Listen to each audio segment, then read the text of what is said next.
When it comes to EVE Online, every player wants to know the most effective tactic available. You want to know the meta.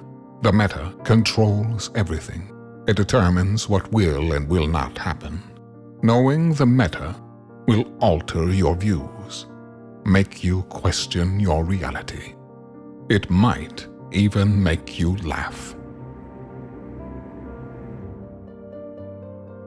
And now, you're part of it. You're watching The Meta Show.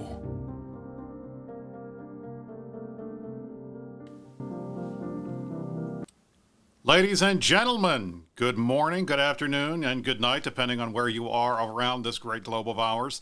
You are watching The Meta Show. Today is May the 22nd, 2021. I am Bruce Grubal. I am joined alongside the Matani. We decided to go yet again in our cool office mode. We're going to go ahead and let you see behind the curtain. No green screens this week. So we have last week's show. I kind of interrupted our normal flow of news with just the sheer amount of Vince McMitten's wrestling herf. And don't worry, guys. Next week, we're going to have that. We're going to have like a whole segment for this stuff, put it in a nice little box, just like we have for Fountain Frank. But there is a bunch of just straight up news. We're going to cover some of the worst stuff that's going on. We are going to be talking about Pearl Abyss and their earnings call. We're going to be talking about the nullification changes. And there's been a lot of CCP controversy. There's been a lot of CCP controversies. So we're going to do a straight up traditional meta show. We haven't had one of these babies in a while, and I am wearing a black shirt. We were all up late fighting last night, so I don't know when the spirit of the herf is going to flow through me. There may be some rants, but let's just get stuck in, baby. Let's do this. It's entirely possible. All right, we're going to get started here. All right, we've got, like Mitten said, we have a ton of stuff today. And sometimes we are blessed with having no stuff and we have to make it up. And then there are times when we have lots of stuff and we don't have to make it up. And this is great. And I will say this, Mittens and I are doing it live. We did not have a chance because everybody's been fighting all week on random stuff. We didn't have a chance to do a production meeting. So this is what happens when you have two of the true professionals of the EVE streaming community together, not even talking really more than 5 minutes ahead of the show, and we're going to put together a great show for you guys because that's what we do. We're pros. Hell yeah. First thing, I'm on my soapbox. This week, CSM announcement. We finally got to see the number of people that were approved to run by CCP for the CSM. There were 61 players who had put campaign threads up in the campaign announcement area on the EVO forums as required as part of the process for running. And of those 61, 47 of them successfully filled out all the paperwork properly, did everything they needed to do, and were approved by CCP to run. That means 14 of you, unless my math is off, which it probably is because I'm a lawyer, not a mathematician, did not manage to get on the ballot. Now, first of all, that sucks. Let me just tell you, there is absolutely nothing worse for a candidate than to go out, announce that he's running for office, put himself out there publicly, and then not get on the ballot. And I feel especially upset for a number of people who are friends of mine that were running this time that were not allowed to run. Number one would be Extra Squishy, obviously. He has been a friend of mine for a long time since he was in it. I know he has a lot of enemies. That's one of the reasons why he couldn't run. He was too toxic to run this time and was not allowed. And then also my friend Isaac Collins was not allowed to run this time for similar things that he had said in the past. My big issue, and this is the thing that I'm frustrated about more than anything, is the change 2 years ago requiring that you put a campaign post up as part of the application process is just asking to embarrass people unnecessarily. If folks are not able to run, and it wasn't just him, there were other people that didn't get their paperwork in, or at least were not allowed to run. Oren Borodar, some other wormhole guys were not in there. Folks that had announced that we all were expecting in there. I guess, dropped out before the process went through, and he wasn't on the list, but he had put a post up. It's embarrassing It's really embarrassing, CCP, when you ask people to announce that they're running for office and then you tell them that they can't after the fact. You're basically giving them a middle finger and say, oh, sorry, you can't run. And I know, and I raised this internally, and I know based on my conversations with the folks that did not get in that there have been conversations had with them by CCP, but that should have happened first. Don't embarrass these guys. Don't tell everybody you got to announce that you're running, and then we're going to tell you whether you can or not. So I really hope that for next year they can at least change this process and allow some kind of a pre-clearance. Like if you think you may have a problem, that you ask ahead of time in private and get a confirmation, yeah, you're okay to run, or no, you're not okay to run, because it's total bullshit to force these guys to put themselves out there publicly and then make them look bad if they didn't get it. That's me. And that's the type of thing, that is the type of thing a real life politician goes to bed in hot sweats about. Like making sure that you get on the ballot and that you're not embarrassed, because you cannot recover from that.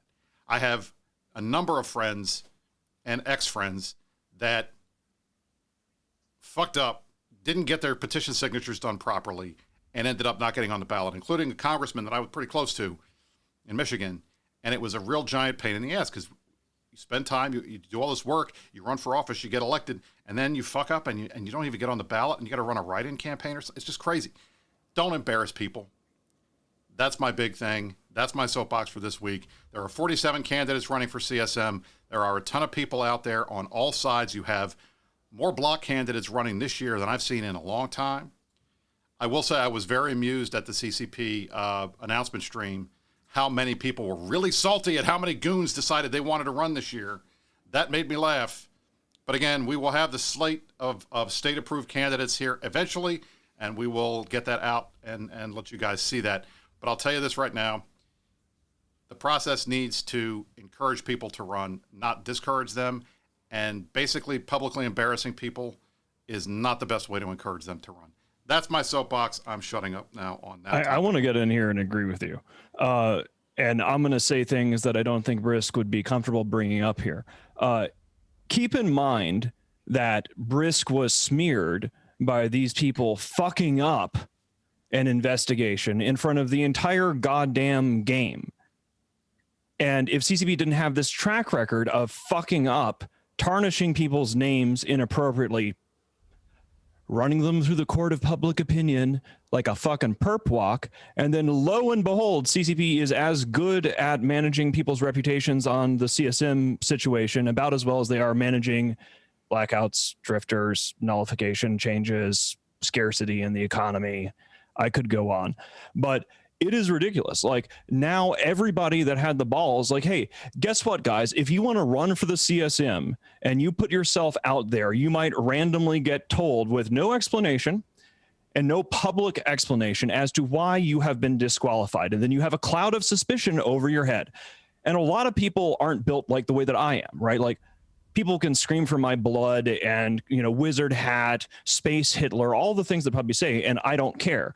But most human beings don't really like that. And it is a huge disincentive for people. If you want people to get involved in your spaceship student council, if you want these guys to get out there, maybe you should dot your fucking I's and cross your fucking T's before people actually risk their real world reputations getting involved in trying to help you not fuck up the game the way that you keep fucking it up. The CSM is there for a reason. The CSM exists because CCP developers were caught cheating and colluding with Band of Brothers.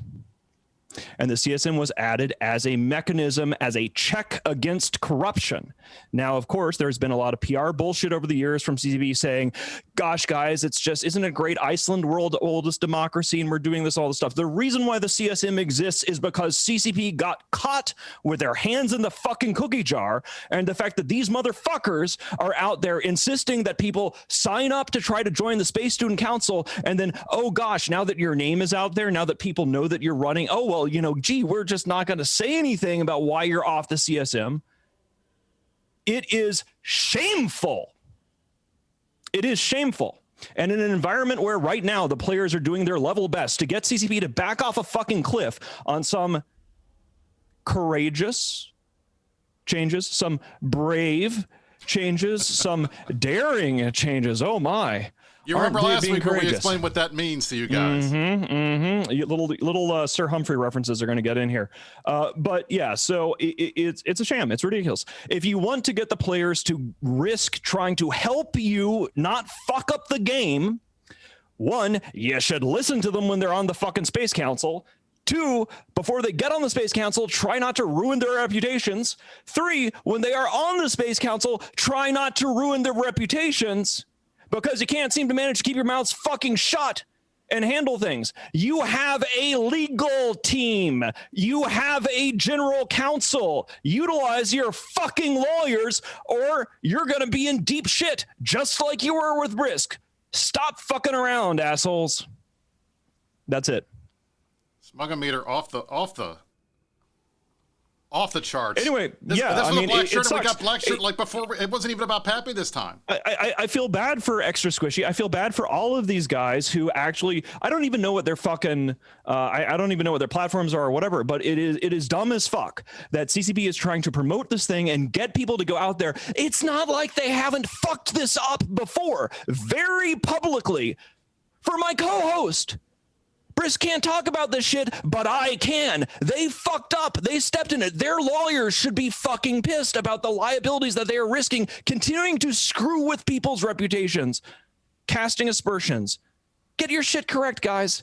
Just follow a fucking checklist. Do your goddamn due diligence. Run it through your lawyers. Act like a bunch of fucking adults, because right now, the way the player base feels as a whole, forget the fucking war stuff, the way that the player base as a whole feels, it's not in a great place right now. You guys are not really going like, oh, wow, everybody really loves the way CCP is handling things with this nullification shit and the cloaking shit and the scarcity shit and all this other dumb crap. And then insult to injury. Oh, gee, get a bunch of people to stick their necks out to publish their platforms. And after publishing their platforms, then, gee, mysteriously, you're just going to tell the EVE Online player base to not throw shit at each other because somebody got nuked off the cancel. These guys are all going to be accused of RMT, of botting, of any slander in the universe going forward.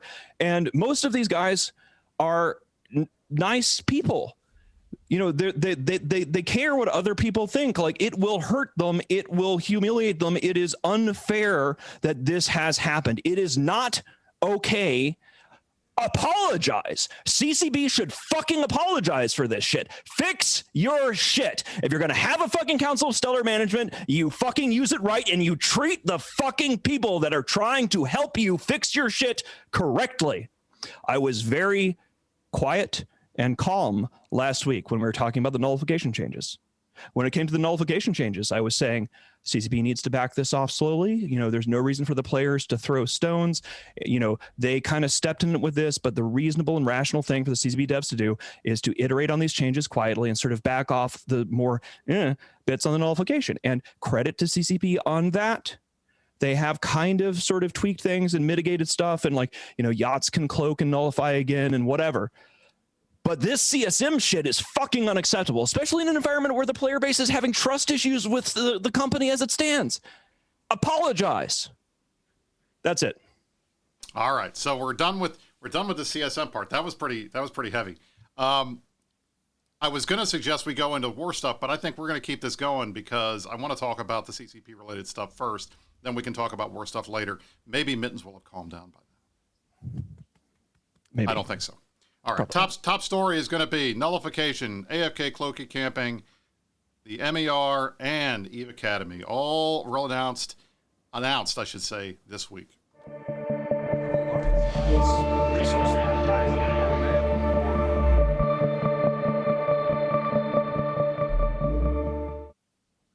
All right, so as I noted before, the first thing that happened this week was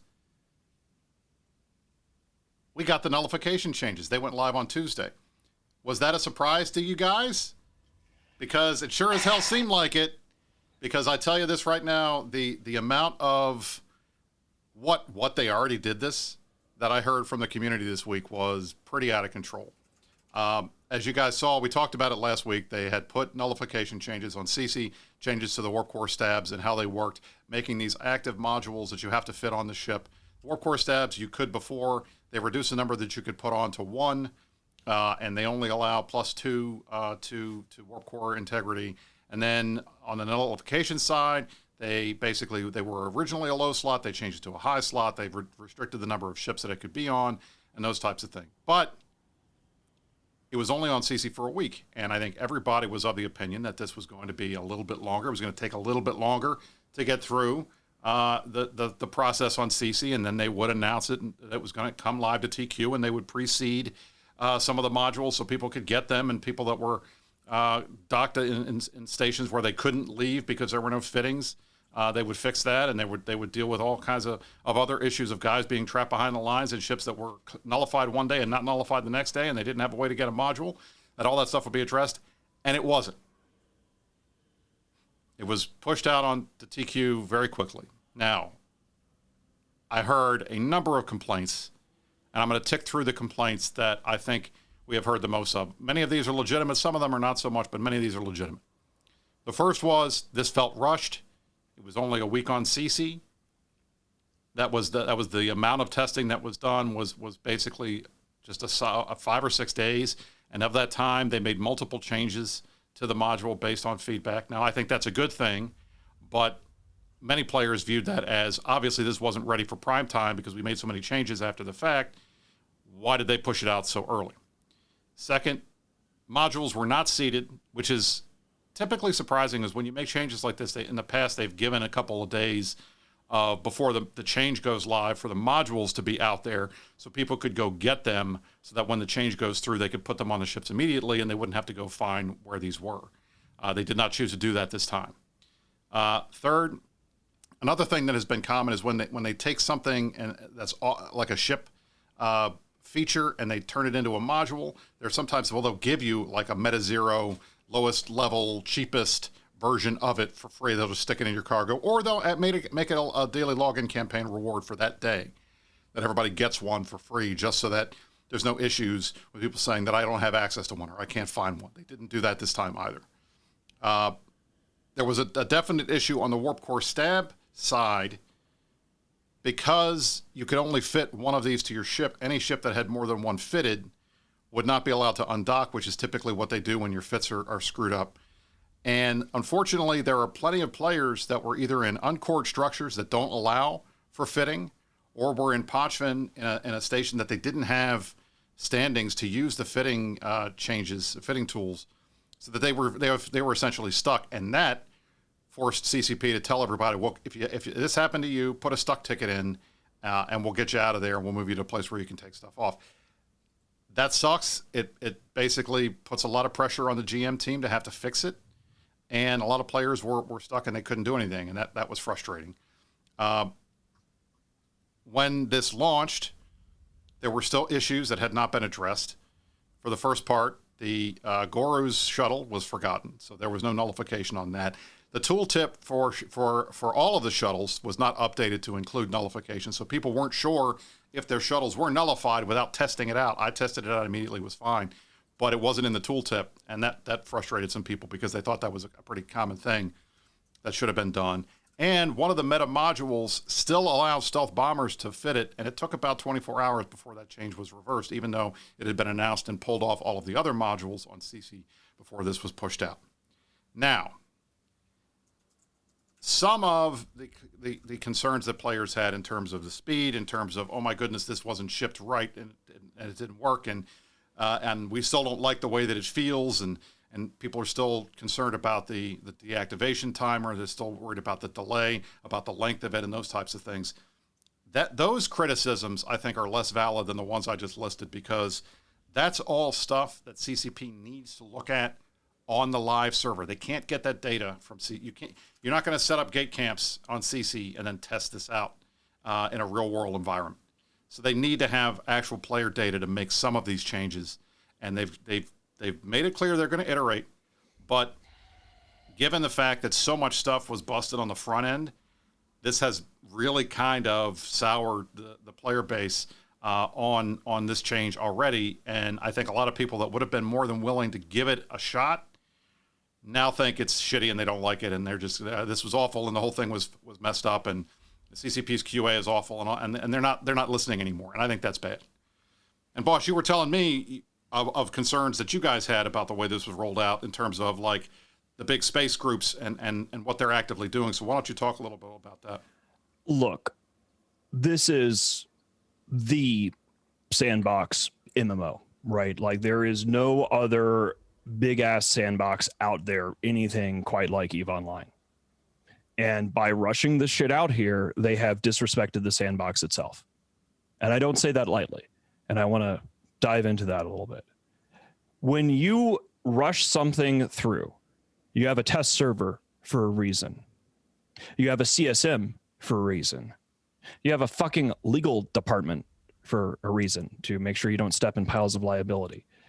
When you ignore those systems, when you ignore the processes that are set up to prevent these kind of idiocies, you are disrespecting the sandbox.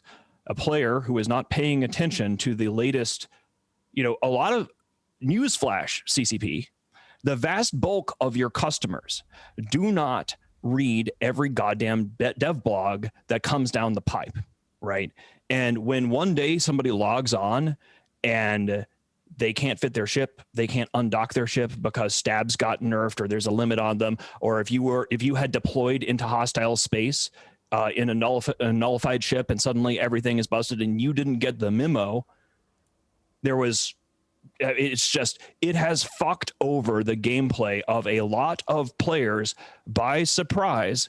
And worse than, you caught them by surprise, you didn't even do the due diligence of trying to get people notified to get the feedback from the players. Like, ramming this shit through so fast on top of these other recent mistakes is just amateur hour. And it goes back to what I was saying before. You have a CSM, fucking listen to them. You have a test server, fucking use it.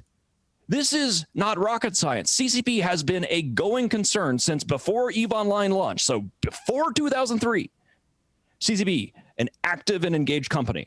These mistakes that we are seeing today are the kind of developer mistakes that you would expect from a company that just released their first game. The only reason why we are in this situation is because whoever is currently in charge at CCP and saying press the fucking button on this stuff has decided to ignore the usual process, to not check the boxes, to not consult with the players, to either ignore the CSM or not consult with them. I don't know what the fuck. Clearly, they are not using the system that they are currently advertising to the players to participate in. But if you do participate in that system by trying to apply for the CSM, you might get publicly cast under a cloud of suspicion because, again, this is just some amateur, look, guys, I don't like to have the meta show be a big shit on CCP thing. I'm a big thing on carrots and sticks. When CCP does good things, I want to publicly reward them and say, hey, look, guys, they're doing good here. Have a fucking cookie, have a gold star. We want to see more of this. We're going to get to that in a second. And we do have some nice things to say. But, and you saw that last week, like in a situation where they have made an error, but it's not an unsalvageable error, like with a nullification announcement where last week they could have, they started backing things off and tweaking things or whatever. But I mean, come on, guys, fucking come on. This is amateur hour. This is inexcusable. Like there is no way that I can get up here in front of everybody who watches this show and act like, oh, well, like last week, legitimate, like, hey, CCP can back this off. They can iterate on the nullification things or whatever, but them just flipping tables over and having people trapped in space because they couldn't keep it in their fucking pants for long enough to talk to the CSM, to talk to the players, to maybe use the goddamn test server. Like it is a completely, and this is important, guys. This is a situation where we are dealing with the aftermath of a completely optional, unforced error. And the company has no excuse. They have been in the game development industry for a very long time now. They have had similar scandals and issues before.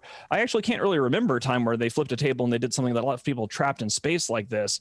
Like this is a doozy. Like, normally speak, like, you can say they did dumb shit in Incarna, they've done, boot.ini or whatever. But like the fact that they chose to do this and just get it out there is, well, and that's, I got nothing. I can't silver lining it. The only thing that I can say is that at least none of this was irreversible, and it's not like, fine, you lose a 70 million interceptor. Okay.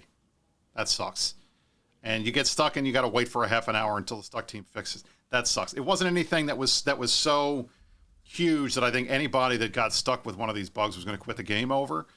But it does cause a lot of players to question what the rush was. Why did this need to get done so quickly? And absent some explanation, or at least something coming back and saying, guys, here's the process, here's what we did, here's why we did it, and the like, which is what you get if you take a little bit of extra time and you go out and you do some of the shows, or you do a CCP TV discussion over these changes. And obviously, nullification, big deal. It was a huge deal when it was put in the game. And I mean, if you remember back then, and this was 7 or 8 years ago now, it was huge. People were, this is going to be the worst thing ever. It's going to be too easy to move around. Oh my God, gate camps are nobody's going to gate camp anymore because what's the point?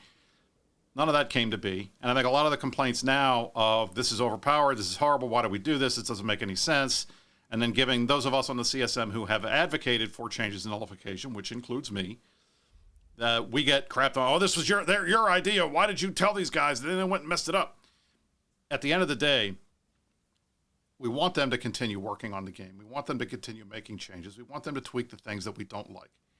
But when you're making a change that is this substantial, there was such feeling about it within the community, it probably behooves everybody to take a little bit of extra time and at least explain why you're doing what you're doing outside of a dev blog, which they did. And there has been not a lot of discussion otherwise. And I think that's what I have suggested internally that they do, and I think that's what they could have done now. But right now, we're stuck with it. It's in the game. I hope that players will look at it, test it out. And I hate to say that, but unfortunately, with some of these changes, you can't really get a feel for how they're going to be used in a big fleet fight, for instance, or any of those types of things until it's on TQ. It's been on for a couple days. Get the feedback, get it to me, get it to the other CSMs. We'll pass it on. And if changes need to be made, I'll continue advocating for them. And that's the bottom line. Now, good things. 2 good things. Well, all right. 1 good thing and 1 thing that could be good maybe if they don't fuck it up. How about that? I'll be fair. I'm being fair. Right. I'm being fair. All right. The first good thing, EVE Academy was announced this week. For those of you who were not paying attention, I will pull it up and show you the website here. Give me 1 second to find my notes and click on them. So one of the things that we have had a lot of concerns about and discussions about has been the new player experience. And one of the difficulties that there is, here it is, let me pull it up now. Here is my utility screen. That when you're trying to teach new players about EVE Online, you're trying to get them in there, where can they go to just read about stuff? Where can they go to just see what's new and how to get started and what to try to do and videos and tips and fits and all kinds of stuff? They finally put this together. It's a curated site. It's going to be curated. It's got tons of community resources. It has links to a lot of different places that have better information that are updated. It talks about all kinds of different stuff. And it's not just there's a little bit of advertising, but not a lot. The whole point is, finally, players have been asking for this for a while. Ever since the old EVE Wikipedia went away, they've asked for something like this so that new players had a chance to have have updated, accurate information about the way the game is, how to play, how to get started, so that if they get stuck, at least there's somewhere they can go. This was CCP Aurora's baby. She's been working on this for a while.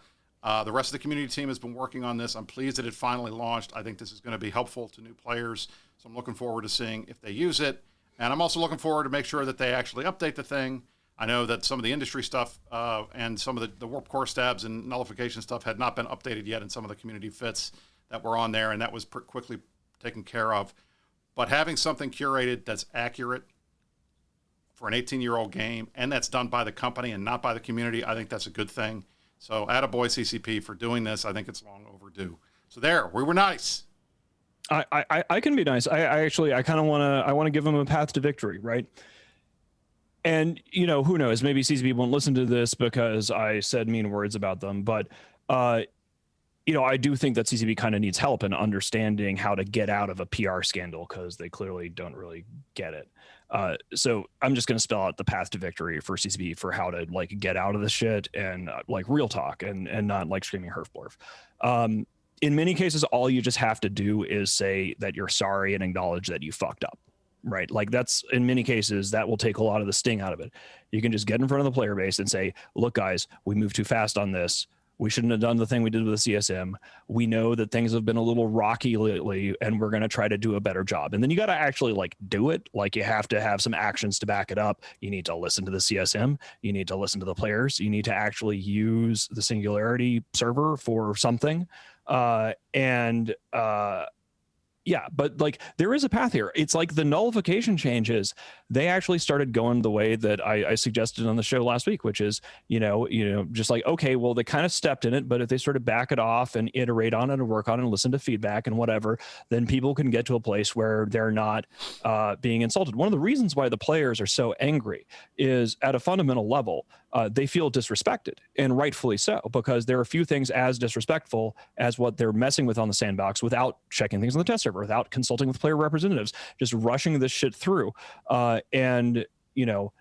Again, it has to be followed up on. But if you just get out there, if you get a CCP person out there or dev blogger saying just like, look, guys, sorry, right? Start with sorry and then back it up with actions, because sorry in and of itself ain't gonna do it. But it doesn't have to be a big controversy, because all that CCP needs to do is acknowledge they done stepped in it and that they're going to take some time to reconsider their actions and go through the normal process. And almost all of the player base will be cool with that, because it is so rare to see CCP actually admit when they done fucked up. And so people are going to be willing to give the company credit if they can find the stones to do that. Now, the risk is that, gosh, we can't be wrong. Ooh, we have thin skins. Ooh, we're going to lock down and act like nothing is wrong. Like Iceland can be a fairly passive aggressive place in general, small island, stuff like that in the middle of the North Atlantic. But I really think that instead of just trying to act like this is going to go away, all they really would have to do is say, look, guys, we screwed up. We're sorry. We acknowledge specifically how they screwed up and actually do better. And then we can move on and collectively, because everybody wants EVE to be a thriving, successful game. Everybody that doesn't have poop for brains wants CCP to make money so we can continue enjoying the game and developing the game and having it go in a place that the players want. So in addition to scolding CCP, I just want to say, guys, all you really got to do to get out of the situation, make the player base give you another chance is, and it's happened before when CCP has finally been pushed to the wall because they hate apologizing. They hate apologizing and they I hate have to agree with that. I'm one of the very, very rare fault. people that got an apology out of them. So it's not something they do lightly. It's true. I apologize for shit all the time because I fuck up all the time, because everybody fucks up all the time. And you don't have to be a baby back bitch about it. You can just go, yep, sorry, I screwed that up. This is what I did wrong. I do that every week with the show. Yeah, I know I push a button wrong every week. I'm sorry, guys. You don't have to be a coward about fucking up, because everybody fucks up. Mistakes happen. Where it gets weird is if you try to act like you didn't fuck up. I mean, it's clear to the entire player base that fuck-ups have now occurred from CCP with these recent changes. So just acknowledge it. Be a bigger company about it. Act like a fucking adult. Own your mistakes. Apologize for them and try to do better. And if you do that, the players will stop throwing rotten tomatoes at you. So that's my little help there. Just follow that, and you really aren't going to go wrong. Just say you're sorry. Try to do better. And that's the thing. So we have a chance for them to try to do better, because they announced another major thing this week, and we're going to go into that now. And that is, after years, and when I say years, I'm not talking like a year or 2 years. I'm talking like 15 years of complaining about AFK cloaky camping. They are finally putting together a fix to the issue. Now, pull this up on the screen here. I'll run it through. They're calling them mobile observatories. These were teased 4 or 5 years ago. Nothing really came about it, but they have pulled these back out, and they're in the process of working with these. They're live on Singularity right now. Basically, I'll walk you through what they basically do. So, cloaky camping is a thing. It has been a thing for a long time. It is part of the game. There is nothing inherently wrong with it. There's nothing inherently wrong with using cloaks to hunt targets. There's nothing wrong with using cloaks to sit on a grid and watch a fight and stream it for your friends for 15 hours. There's nothing inherently wrong with any of the play that has evolved and created and become a thing, the emergent gameplay of cloaking, since the cloaking device was added to the game a long, long time ago. There's nothing wrong with that. But the biggest complaint that I have seen from folks over the years is that it's possible for someone who is not at their keyboard, who is AFK, to have a massive impact on the decision-making process of whether someone who is playing the game decides to play the game right now or not. Now, we can say all we want about Care Bears. We can say all we want about risk-averse crabs. We can say all we want about people who don't want to take a risk that they may get dropped on. The reality is it's not fun to log in to space that you own or that you have rented and say, I'm going to go do what I want to do right now, and have a random person that you can't tell whether they're there hunting you actively or whether they're going to be there from downtime till, and you never know if they're there or not, and you have no way to do anything with it. You have no way to impact them at all. You have no way to know if they're even active or not. So the tool here that was created, these mobile observatories, I think is pretty targeted, and it seems focused primarily on the AFK player and giving the person who is physically present at least one tool, some agency to take out the player that is AFK. So what do these do? You drop one of these things. They cost about 40 million ISK right now. They don't have a lot of EHP, maybe 30,000, I think is what I saw on CC. So you can blow them up relatively easy. You drop them, they online, it's a 10-minute online cycle. And then once it onlines after that 10 minutes, for the next hour and 40 minutes, every 10 minutes, it sends out a ping, one ping only, Vasily, across the entire system that has a 40% chance to decloak anybody that's cloaked, friend or foe, on the grid. And the whole idea behind it is active players who are paying attention have multiple tools that they can use to get around this. They can warp off to a safe, cloak and recloak. There is they have added something to the cloaking process where after you cloak, you are immune to these pings for 15 minutes. So as long as you're cloaking and recloaking, you're moving around the grid, you're out there hunting, you're being active, you're physically sitting there, you see that this thing is online, and when it's dropped, it shows up on the overview. You can warp to it. It makes it possible for players who are active and paying attention to deal with AFK cloaky camping in a way that it doesn't really have a huge impact on all of the other stuff that we do for cloaks. Now, that statement I just made is open to controversy, okay? There are a lot of people who think it's going to have a big impact on active players. They think it's that the 15 minutes is not long enough. They're concerned that this whole thing is going to be useless.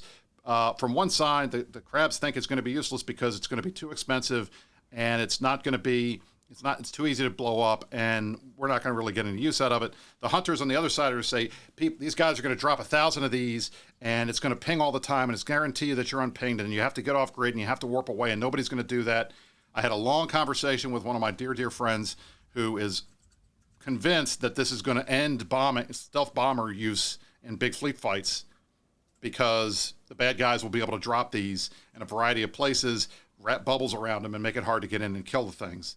And I think a lot of these questions are questions that we're not going to be able to solve until it's in the game. But this is a perfect chance, I think, as Mittens was saying, for CCP to take a step, look at this, recognize this is controversial, look at all the things, all the player feedback, test things out on the test server, and then make sure that when it does go live, that they're seeded, that nobody's going to have any issues in terms of the cloaks not working properly or any of that kind of thing, so that when it launches, it's a clean launch, and we finally can get some kind of a solution to AFK camping out the door. And again, I don't think the issue, I know other people think that there are a variety of other things that are problematic with cloaky camping. I hear, the covert Sino is the real issue. That's what they should be fixing. But for me, the number one thing is it's the AFK part. As long as they fix the AFK part, I think everything else is fine. But they need to do, and what I advocated for on the CSM was, no matter what you do about this, you're going to piss somebody off, but you absolutely should not be killing any significant play styles with this change. And I think they did a pretty good job of threading that needle. I know that there are some issues out there still, but that's what we got to work on. This is a perfect test case after the nullification blow up. If this is done properly, this could be rolled out and could be good, and it could help players have a little bit more faith in CCP, especially that they're willing to tackle an issue that has been such a major issue for so long and doing it in a way that is different from what players had suggested over time, but that still seems to solve the problem and is narrowly tailored enough that I don't think it's going to hit a lot of the big issues that we see with some of these fixes. This is the best example of like a targeted surgical fix as opposed to the sledgehammer nerfs we normally see, that I was just pleased that they put that out there. Yeah, I have sort of a little bit more nuance than rant on the cloaking issue. So just so everybody knows my history on this before I offer my take on it. The first organization that I built in EVE Online before I was even CEO of Goonswarm was GIA Black Ops, which was later, what was actually the first weaponized cloaky camping entity in the game. Back when Tad Ghostal and his Pilgrim and the boys, Alcatel and those guys, just wreaked havoc. And so cloaky camping is near and dear to my heart. Black Ops has always been a huge part of Goonswarm. And so this is sticky. And one of the reasons why it's sticky is I believe in that there should be counterplay, right? If somebody does something, you should be able to do something against it, right? It's one of the reasons why, remote doomsday AOE Titans back in the day were so awful, is no counterplay. Hey, somebody pops a Sino and everybody's teenagers have dead poor job. or, right, exactly. Or disconnected. Mm-hmm. So one of the challenges that a professional company managing a game like EVE Online needs to handle is the fact that it is an old game, and that means that there are a lot of mechanics from the early days of EVE Online that simply don't really work well in 2021 gameplay. There are certainly niche groups of people that are interested in like playing EverQuest 99 or the old hardcore style, but in some of these cases they're just not really that cool anymore. What worked in 2003 doesn't necessarily work in 2021. Am I a fan of asset safety? Not really. Am I a fan of nullification? Nope. Cloaky camping is something that, for a long time, when I was the chairman of the CSM, one of the proposals that we were discussing was as part of Intel and Recon upgrades being added into iHubs, right? To have the whole sensor network thing where an alliance could upgrade its space to like turn local chat on and to have like cloaky pings and things like that. Because I think that cloaks are an important and core part of spaceships, right? Because cloaking devices are just part of sci-fi spaceship war. But I also believe that for every action that you take, people should be able to counteract that one way or another, or at least have options to counter it. And I also think that players that are at the keys should be rewarded. So I don't really have a problem with this so far. And I think that this is a good opportunity for CCP to show that they can avoid fucking it up like they fucked up the nullification stuff and the CSM stuff and the stab stuff, and to just try to do it right. Because, even if you're somebody who built an entire organization based around AFK cloaky camping your enemies to death, that was 15 years ago, 16 years ago, like whatever. Times have changed. And I think that play should have counterplay. And I think that active players should be engaged. Now, are these specific like tweaks and mechanics? I'm not gonna back any particular one of these specific mechanics, because I think CCP should talk to the CSM. They should talk to the players. They should test it on CZ. They should go through the process to find a way that the player base can find something that, and even if the player base doesn't agree on it, like just go through the process. And I don't think this is all that bad, what we're seeing so far. So, Agreed. Whatever. So I'm looking forward to that. Like I said, there's a handful of things that I had on my list, on Brist's list, that I never thought were going to get off of it. AFK cloaking camping was one of those things, and we're getting a fix. The low sec gate disdain, it looks like that's going to be a thing. Little things like that. I'm very pleased that so many of these things that players have been talking about for so long are finally getting addressed. Now we're running out of time. We still got a ton of shit to go through. I'm gonna jump ahead. Let's do it, man. We had the MER stuff. We might do that. We might not. We'll get to the war stuff because I don't want to leave without talking about war stuff. Mm-hmm. And then I want to do very quickly, because this is very, very fast.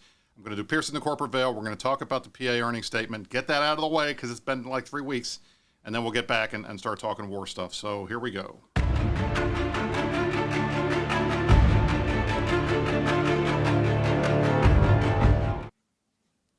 All right, so PA earnings call was 3 weeks ago now. There's good news and there's bad news. The good news is EVE Online made about $15.5 million in the first quarter of 2021. That is a 23.1% increase in revenue compared to first quarter of 2020, which was one of the worst quarters that EVE had done since PA bought the company back in 2018. The most interesting thing, I think, on here, and I'm going to show you guys some of these figures. If you notice, one of the things I am concerned about is Black Desert's revenue is dropping pretty significantly, whereas EVE's revenue has gone up or stayed about the same. That makes me worried that PA is going to start relying more on EVE than they have in the past because their flagship is not doing as well as it was, and they're still waiting to get Crimson Desert, the big talked about release that's supposed to be another version of Black Desert, like a new version of Black Desert out, and they haven't done that yet. So if you look at this in terms of revenue by platform, the PC numbers are really high, and that's a flip because just a couple months ago, they were getting a ton of money off the mobile games. The mobile Black Desert was a huge deal, and it's not so much anymore. If you look over here, you've got a ton of revenue coming in region by region that's coming in outside of the Korean market, the Asian market. That was their big thing. Right now, more than half is coming from North America and the EU. This is unprecedented for this company that they're doing worse in the Asian market than they had been in the American market, which is just you don't see that very often with Pearl Abyss. So that is doxing myself. Let me fix that. I hope that wasn't there the whole time, but anyway. This was, I think, an interesting call. The only other thing that I thought was interesting to talk about in terms of the PA call was that you had Korea is Asian, but they break Korea out. It's a Korean company. That's why they do that, guys. Come on. They talk about EVE's first-person shooter being worked on by the London studio for the first time in this call. I was surprised at that because that's the first time they've even acknowledged, at least that I can recall on one of these calls, that is really a thing. So that's good. Maybe that means it's making progress and we'll hear something about it. We don't even know what it's called anymore.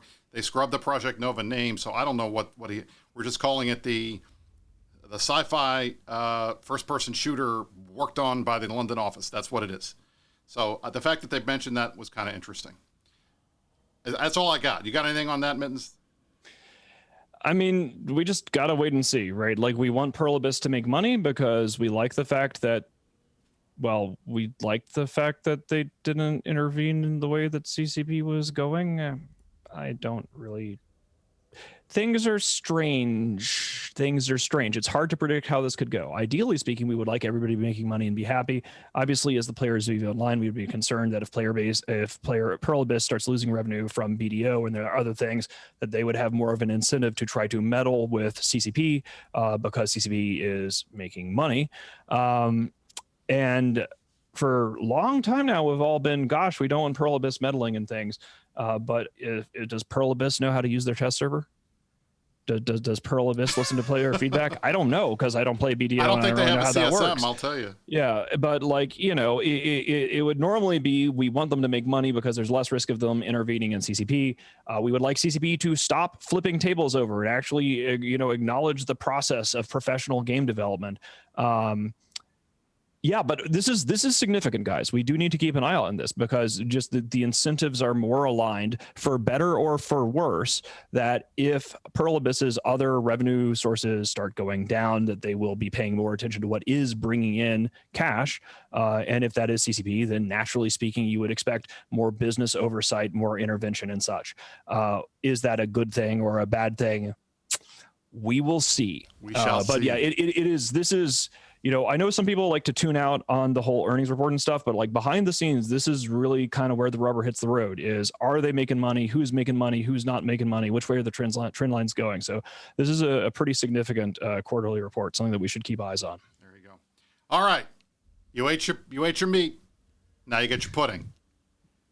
We're going to Nullsec Power Hour. Talk about the war.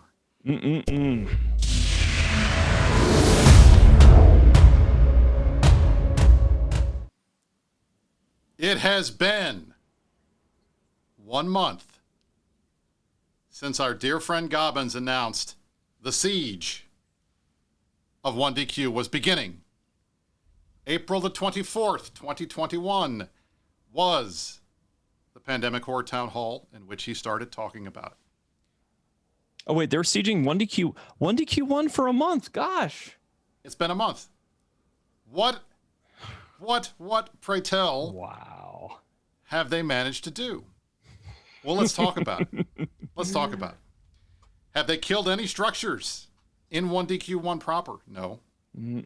Have they hacked any of the iHubs in any of the constellations that we around 1DQ, that a constellation that includes 1DQ and all the systems around it that we have? They tried. At least they tried. Mr. Fourth Place's catchphrase. His favorite phrase. We have seen fight after fight after fight. They have steadfastly maintained they will not need, therefore they will not use, supercaps and titans to do any of this work. And the result is, like we saw last night. I'll throw it up on the screen. We had a major battle on a Friday night fights.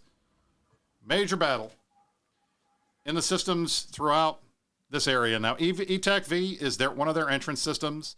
It is in fake queries. It is right next to the Delve, our Delve pocket that we have left.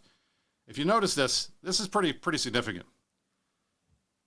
Prime time Friday night fight, and the numbers are almost even. That is huge, my friends. That is huge. Now, you're looking at this and you're saying, well, they killed 180 billion ISK worth of your stuff, and you only killed 140 billion ISK worth of theirs. That is true. But we're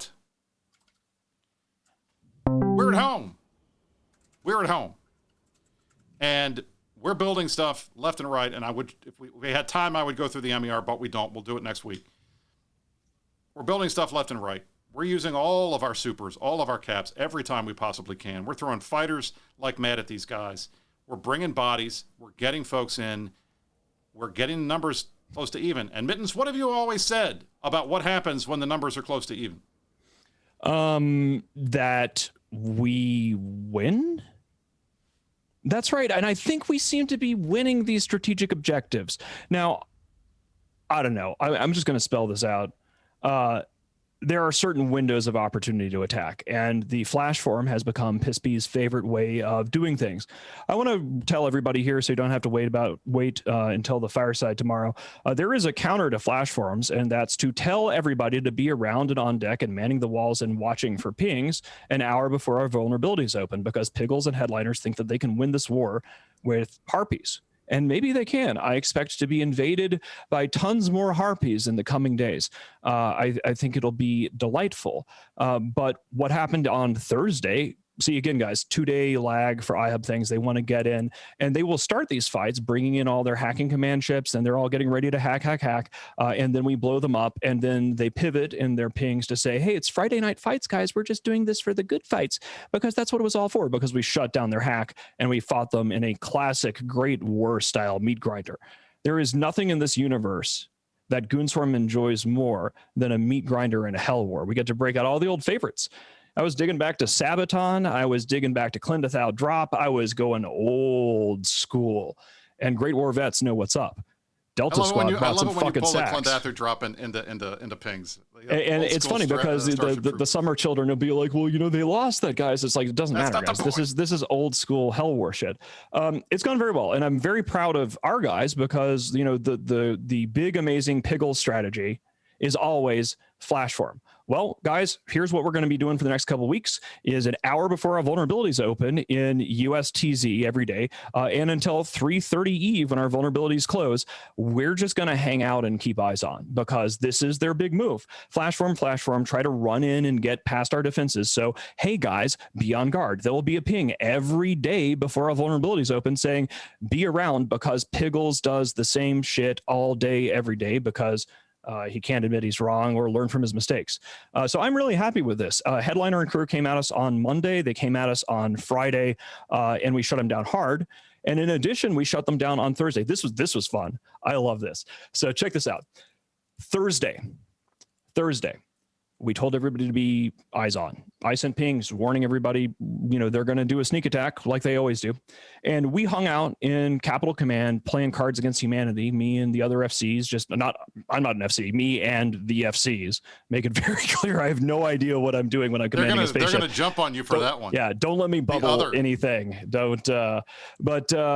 And they didn't send any pings for any real fleets for more than 8 hours. At 3:45 p.m. Wisconsin time, they sent their last real fleet out in Euro time zone on a Thursday. And then we're sitting there waiting for them. And it was dead fucking silence while other FCs were there because we knew they were going to try a sneak attack. They did the exact thing that they were planning on Thursday. They did it on Friday. And credit to the fucking Imperium. You guys were able to immediately respond. You were manning the walls and watching for this because they have this one move and they're going to do it every single day that they have an opportunity. So every day, about an hour before our vulns open, eyes on, watch for pings, have a combat ship logged in if you really want to be Herf and work on your F2. And I'm going to encourage you to do that. But the counter to their big surprise attack strategy is tell the Imperium that their strategy is a flash form surprise attack. And then, gosh, guys, for some reason, it doesn't work out quite well, which is why you wasted Thursday entirely. We stopped you on Friday. We stopped you on the Monday previous to that. And it's just getting started. I'm just really delighted. And the fights are fun, too. I'm glad that these fucking PISP people have finally decided to bring it and grind and reship because we can do this all day. We can do this all night. We can do this for years. This is the kind of fight that Goonswarm was created for. This is our jam, the attrition meat grinder, to kill, die, kill, repeat. So it's nice. I'm glad they're bringing it. I'm glad they're finally bringing it. I'm also glad that we're winning, and I'm glad that they're whining about ISK war. I mean, hey, if you want a gold star, Friday night fights, wow, you killed 30 or 40 billion more stuff than us. That's great. You didn't get your hacks through. You didn't get your sneak attack through, and we know what you were planning because you telegraph your moves and you do the same thing all the time. So if the PISP guys, you go, sorry. No, I'm just saying, and the best part is it's like I keep telling you guys, every single time they come in here and they're trying to do the obvious thing. They're trying to hack. Like they brought in a whole bunch of hacking fleets yesterday. They got nowhere. Those got all dumpstered. So what do? They drop another Asbel. And then, we did it. We did it, guys. We dropped another Asbel. We really brought 1,300 people here to fight you to drop like the 37th Asbel. Not a single one of them has been defended. They've all died in a fire. They did it again. So, I mean, as far as I can tell, and what you're seeing behind us right now, these are some screenshots from last night. Thank you to Galileo 007 for getting us some awesome screenshots of the fights. Unfortunately, obviously, Mittens and I like to have our offices up, so you can't see all of that stuff. I'll try to put these up at some point on Meta Show Discord. On the INN Discord and the Meta Show channel, we'll post those. You guys can find them there. Pictures up there so you can see it. We're kind of at the end. There is one thing I needed to do. What's that? Well, we hadn't had a chance. Delta Squad had a message for PAPI, and I wanted to play it. This is so fucking cool. I love Delta Squad. These guys are amazing. They did this. This is for you. I'm so fucking proud of Delta Squad. Goonie as fuck. So here we go. PAPI, this is a message from Delta Squad to you.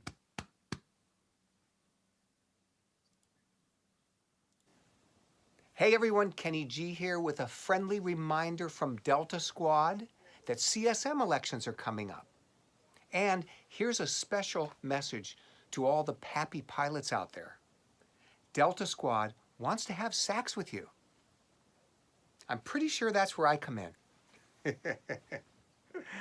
I hope you enjoy this song.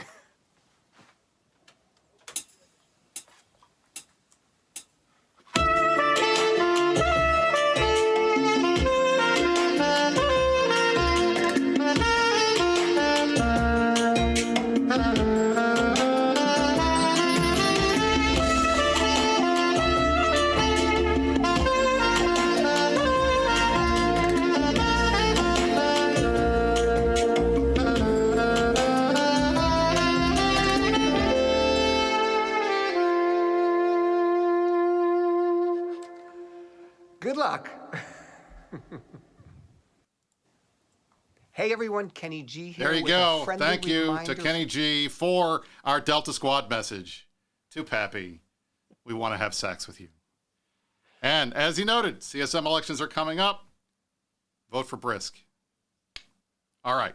Thank you, guys. That has been the Meta Show for Saturday, May the 22nd, 2021. I'm Brisker Ball, joined by the Matani. We had a lot of fun this week. Yes, we had did. a little herfing and blurfing, a little smacking the CCP around. I was but we also nice gave to them PAPI attaboys. this week, but CCB fucked up, and so they got it. They got the black shirt. Right. That's it. Thank you, guys. We will see you next time for the Meta Show next week. Every time you want to watch the Meta Show, you can watch it here on the VOD on twitch.tv/Imperium News. You can watch it on our YouTube channel, Imperium News. And don't forget, the podcast goes up tomorrow. If you just want the audio, you won't be able to see my magnificent beard, but you will get to hear us talking and herping blurfs. So if you want to do that, you can watch it listen to it on the podcast tomorrow as soon as Life Shifter gets it up. He wanted me to remind you guys to do that. We're going to see you all next time.